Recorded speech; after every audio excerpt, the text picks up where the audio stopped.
A lot of people, they always ask me like when I got saved, you know what I'm saying? And I've grown to understand that throughout my life, like God actually been saving me since I was born.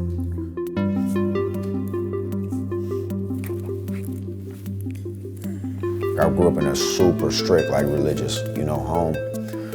For me, Christianity was more about like rules and regulations, not necessarily like personal relationship. I didn't really understand God to be personal. I just looked at him kind of like how you would look at a police officer in your community or something. Like it's somebody who enforces rules, but it's not anybody that you really want to kick it with. And we moved around a lot when I was a kid, never really having any deep roots in any community or any social circle, like constantly being uprooted. Like it was really hard for me. Every new environment you would put in, you got treated a certain way, and my heart would always be crushed because all I ever wanted was love. All I ever wanted was people to accept me, and just being treated so evil, like over time, it started to harden my heart. What ended up happening when I moved to Sacramento was I had made a friendship with a young kid in New Mexico when we lived out there. That friendship meant a lot to me because I didn't have a lot of friends, you know what I'm saying? And he ended up dying soon after I moved away. When I was 13 years old, he died in a car accident. And I already wasn't really good at like expressing my pain in a positive manner. I had developed a habit of self-mutilation. I always had suicidal thoughts as a kid.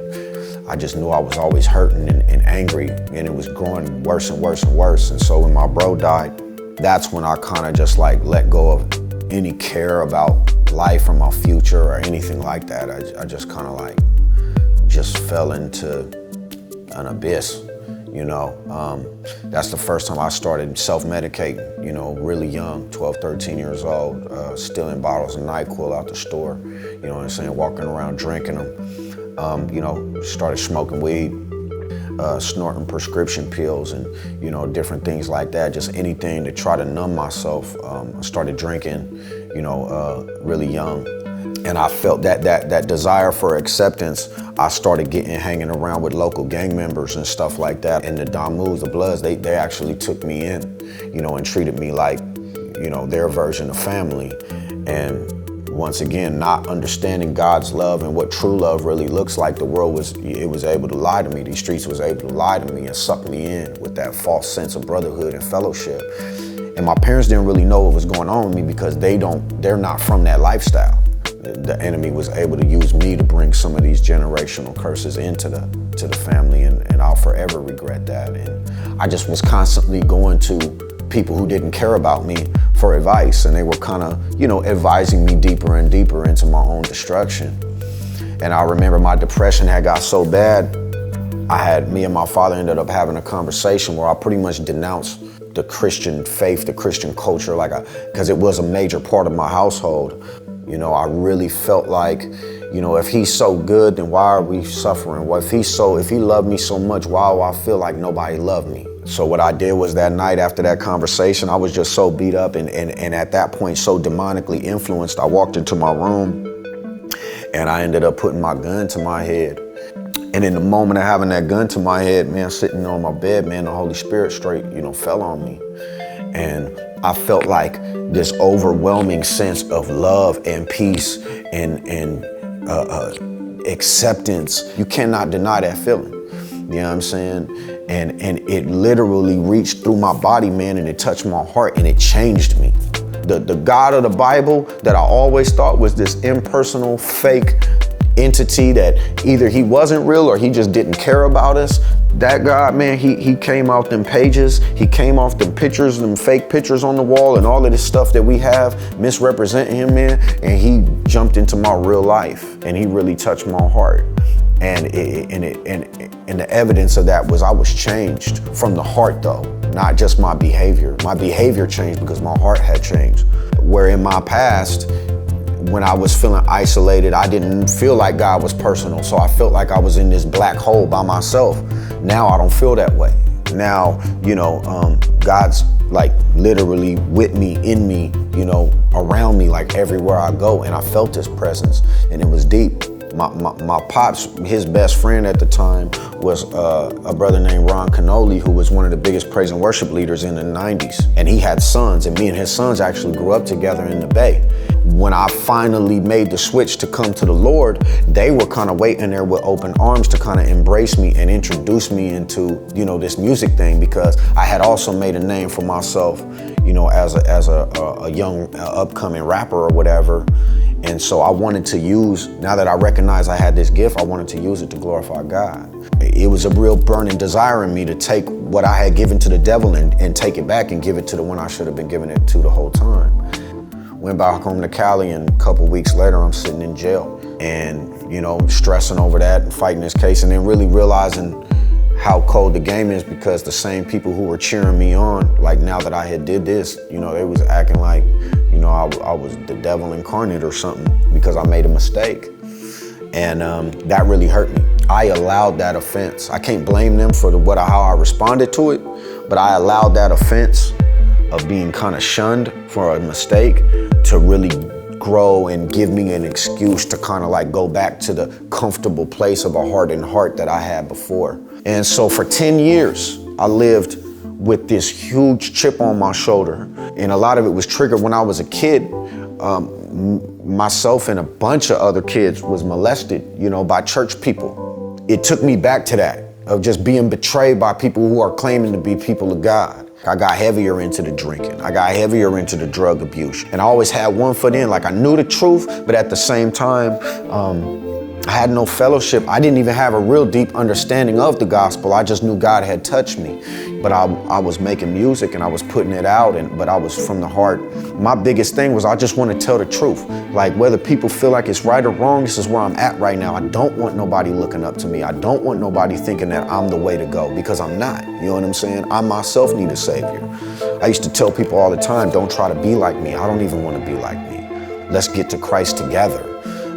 So my music was meant to be that bridge, you know what I'm saying, for people who were kind of stuck in limbo like I was. And so I ended up starting a ministry called Hog Mob that was kind of modeled after almost like being a Christian gang, where the Hog Mob acronym standing for Hooked on God, Ministry Over Business. But I was very immature in my faith and I made a lot of mistakes. And so after 10 years of just living in this terrible cycle, I ended up moving out of state. I had got this girl pregnant. She was having twin boys, man. I ended up moving out of state to, you know, go see if I can find a better way to provide for them by legal or illegal means. You know, whatever happened. And when I went out there, she ended up getting in a car accident, and my twin boys died. And the same day, my little bruh, who 3 days before that, I was with him, and God had told me to preach the gospel to him. But I had so much secret sin in my life, I didn't do it. You know what I'm saying? I failed him miserably, and I thought we had more time. In my mind, I was like, well, let me just, you know, I'll be positive with him right now and tell him something positive. And then I'm gonna go live a little bit better so I could be a better example. And then a few weeks later, when I got some good time underneath me, then I'll come back and I'll, you know, share the gospel with him. And we didn't have 3 weeks, you know what I'm saying? We didn't have 3 days. And the same day that my kids died in that car accident, later on that night, my little bro got smoked. He got his brain knocked out his head, gangbanging. And I actually had to listen. He died on the phone while the homies was talking me through it. And there was nothing I could do, you know what I'm saying? And I live with that every day of my life. This is my little bro, like we was super close, you know what I'm saying? And the last thing I told him was a lie. I told him, the last thing I said to him was, I love you. But I didn't, because if I really loved him, I would have told him about Jesus Christ, and I didn't. You know, that's one of the things that really fuels a lot of like my desire to like make it known, like there's nobody in my life now, no more. Like if you hang around me, you're gonna get that gospel. You're gonna have to reject it, because I'm not gonna not give it to you. You're gonna have to say no to God. You know what I'm saying? But you're gonna know his word, you're gonna know his truth. For me, that kind of like sparked something. I remember when, as soon as they told me he was dead, I dropped to my knees in the alley. I just cried out to God, and I was like, whatever you gotta do, man, to change me. You know what I'm saying? I just felt my brother.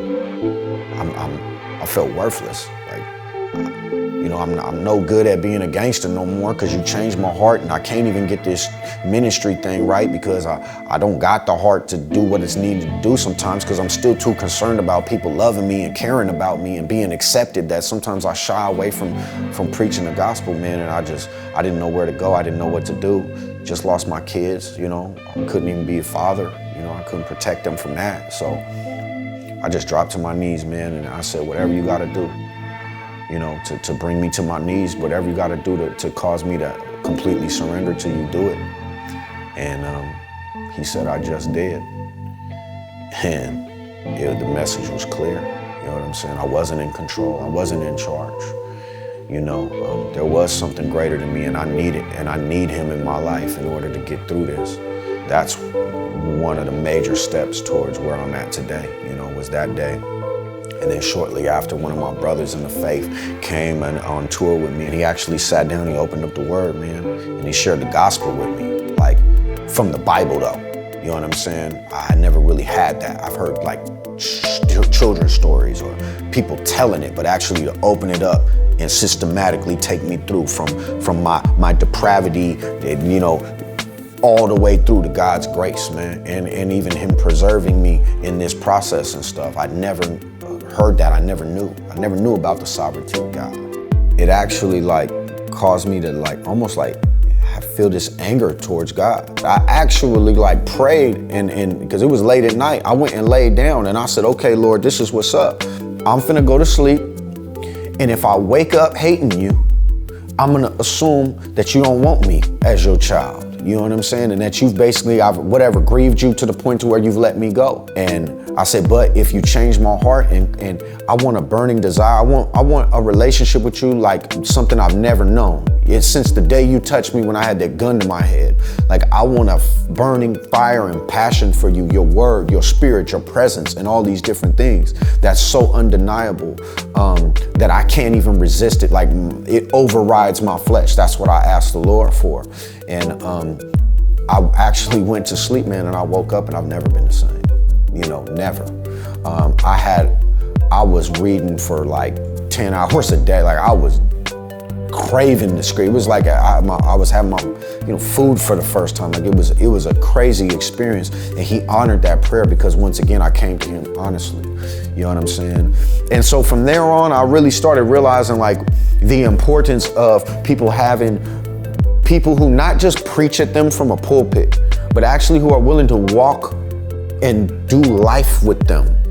So that's what the Lord kind of has encouraged me and taught me and molded me into being for a lot of brothers. So now with Hog Mob, as before it was just kind of like this ragtag group of dudes who, we claimed God, but didn't really know him that well and different things like that. Like now the Lord has, as he's matured me, he's also matured the ministry around me to where now we're a global discipleship network. I myself have kind of taken on, the role of becoming a domestic missionary and being developed and groomed for that.